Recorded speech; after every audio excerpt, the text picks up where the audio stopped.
Selamat sore, Pak Yayat, apa kabar? Alhamdulillah, terima kasih. Selamat sore, Mbak Priska. Sore. Nah, Ya, ini kan kalau bicara soal wacana atau apakah betul Jakarta akan tenggelam, mulai ramai lagi setelah Presiden Amerika Serikat Joe Biden menyampaikan ini di muka publik. Tapi sebenarnya dalam kajian ilmiahnya, apakah memang sudah lama dibahas risiko Jakarta akan tenggelam ini, Kang Yayat? ini sudah lama, bahkan isu ini 10 tahun yang lalu kita pernah mengangkat bahwa Jakarta akan tenggelam. Prediksi itu waktu itu ada kajian 2035, bahkan 2040. Beberapa ahli oceanografi kita, ahli tata ruang, itu sudah melihat bahwa indikasi Jakarta akan tenggelam itu sudah mengeluarkan beberapa hasil kajiannya. Jadi mengeluarkan proyeksi kapan kira-kira Jakarta ini tenggelam jika kota ini gagal mengantisipasi potensi misalnya pengambilan air tanah secara berlebihan. Kedua, karena persoalan perubahan cuaca iklim global yang menyebabkan permukaan air laut itu semakin lama semakin tinggi. Maka realitas yang kita hadapi memang Jakarta turun menurus permukaan tanahnya, dan itu fakta loh.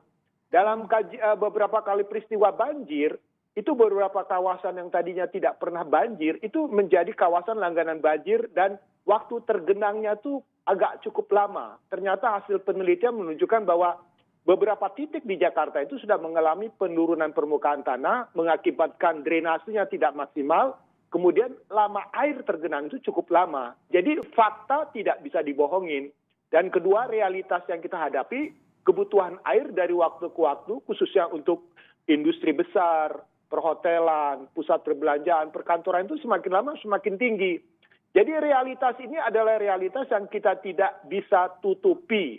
Dan kedua, kajian-kajian pun sudah banyak dilakukan. Maka muncullah proyek yang kemarin proyek besar tentang Giant Seawall yang kita tidak tahu keberlanjutannya. Kemudian juga upaya membuat tanggul di pesisir pantai utara Jakarta yang sudah dikerjakan oleh Kementerian PUPR dan Pemprov DKI. Memang belum tuntas, tetapi membaca tanda dan fakta yang di lapangan, kita tidak bisa menutup mata bahwa kenyataan Jakarta itu akan tenggelam dalam konteks tenggelamnya tidak langsung tenggelam, tapi dia perlahan realitasnya akan mulai masuk ke dalam wilayah-wilayah yang sebetulnya selama ini di beberapa wilayah titik pesisir itu sudah mulai tergenang oleh permukaan air lautnya. Jadi yang paling penurunan muka tanah ini yang harus diwaspadai, begitu ya Kang Yayat ya? Betul, itu menjadi masalah terbesar di kita karena sekali lagi penduduknya terus bertambah. Sekarang udah habis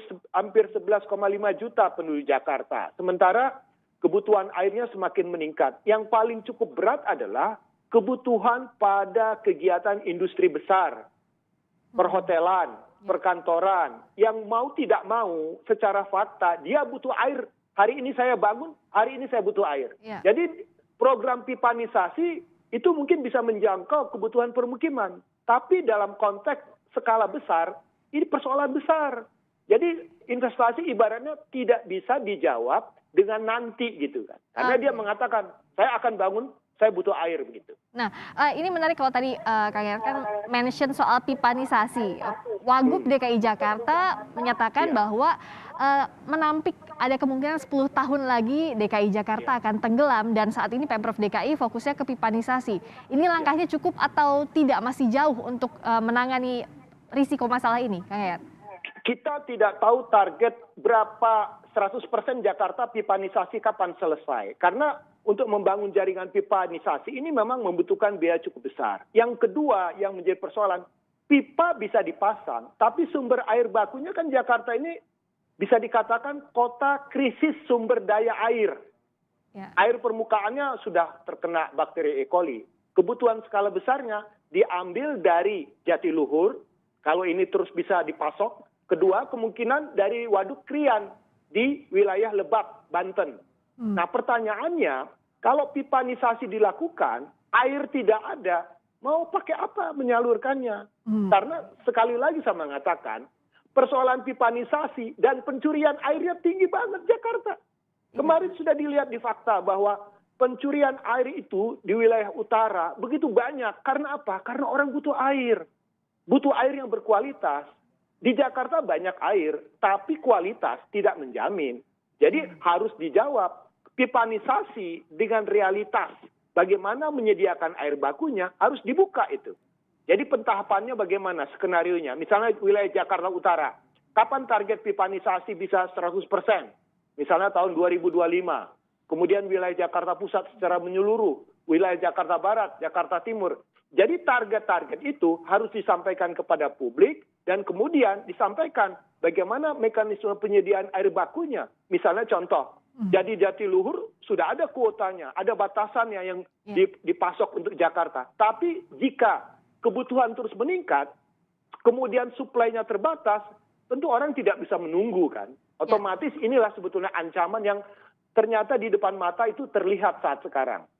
Kalau dari amatannya Kang Yayat, sebenarnya DKI Jakarta ini sudah punya skema jangka panjang atau belum untuk menangani masalah ancaman tenggelamnya Jakarta ini?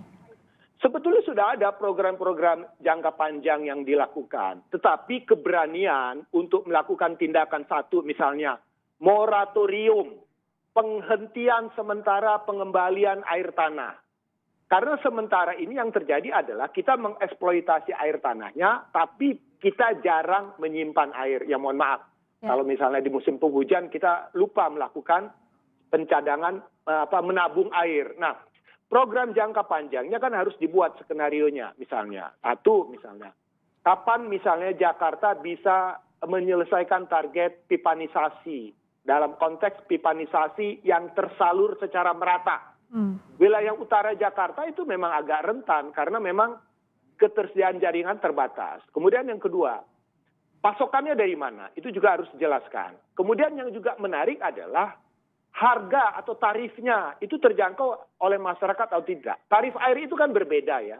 Ada tarif air untuk kebutuhan keluarga, itu juga ada kategorinya. Kemudian ini. Nah pertanyaannya, apakah nanti dengan program pipanisasi ini punya implikasi tidak dengan kenaikan tarif karena dibiayai oleh investasi pembangunan di dalamnya. Jadi tarif yang terlalu mahal akan membuat beberapa orang tidak mungkin mengambil air. Mungkin itu tadi ada kasus misalnya pencurian air karena mendapatkan air secara mudah dan cepat. Nah, kemudian yang ketiga misalnya bagaimana kuota pembatasan pengambilan air tanah bagi investasi skala besar. Sekarang air tanah pun bisa dicuri. Artinya satu, melewati batas izin yang sudah ditetapkan. Maka harusnya pimpinan daerah, mungkin Pak Gubernur sudah melakukan sidak untuk mengecek kembali pengambilan air tanah yang dilakukan. Apakah terjadi sekarang pengambilan secara berlebih atau pencurian air yang terjadi di beberapa titik. Karena apa? Karena kebutuhan tapi mungkin selama pandemi ini mungkin karena banyak kantor yang tutup, ya airnya tidak begitu banyak diambil. Tapi menurut saya harus ada jelas apa yang harus dilakukan untuk menghentikan pengambilan air dalam skala besar begitu. Jadi yang harus dihentikan adalah penggunaan air tanah berlebihan dalam skala besar, ini yang mengancam. Dan singkat saja Kang Yayat, apakah betul memang semestinya semua pihak ini mengesampingkan ego sektoral untuk menyelesaikan masalah ancaman Jakarta tenggelam ini agar betul-betul terselesaikan dengan baik, jangan sampai warga juga yang nanti menanggung kerugiannya? Betul, saya setuju. Kata tenggelam itu indikasinya seperti Jakarta kota tanpa harapan, kota tidak punya masa depan. Sehingga ada isu pindah ibu kota misalnya kan. Tapi sekali lagi saya mengatakan ini persoalan investasi, persoalan kehidupan masyarakat.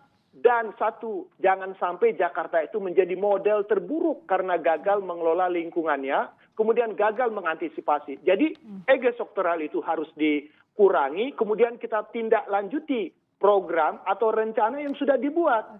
Seperti contoh, Giant Seawall dilanjutkan atau tidak, tanggul laut yang ada sekarang kapan diselesaikan, relokasi terkait warga yang sudah terdampak seperti tadi dicontohkan, itu kapan bisa dilakukan.